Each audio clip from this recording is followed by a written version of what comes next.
Tatlo ka establishmento ginbang vandalize sa Talisay City. Yaring balita nga itong gintutukan. Matino pa kahapon sa ibayaan ni Charlie ang roll-up doors ng ilang laundry shop sa Barangay Zone 12A, Talisay City. Apang pasado alas 8 sa aga, nakibot siya sa makita nga puno na sang vandalismo ang puwerta pati ang pader.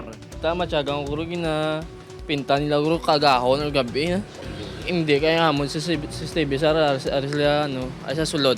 Higko, itsa tama, sir. Tapos? Kasabat man sa tabo, kay kalaway, tanawon kung kalaway, tanawon sa gwa. Kaya na pa sa agahon nakita ni Janet ang vandalismo sa puwerta sa ilapan na derya. Palaligban para sa iya kung paano ini kakson.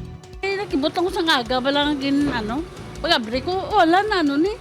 Tapos upot ko ang gabiker nag-abre. Tapos kanto kami kanto naman lantaw. Nakibuti kami na, plan ako di kabulan. Huwag nag-ambag ko palang gidi ya. Sama-sami nagatambay ang mga minor de edad sa lugar sunod sa pila ka mga residente. Ako mga ganggang, damo di mga kabataang galagaw nga muna may mga paternity. Ginibisigaran na sang Talisay City Police ang insidente. Nagapangita pa sila sang CCTV sa lugar.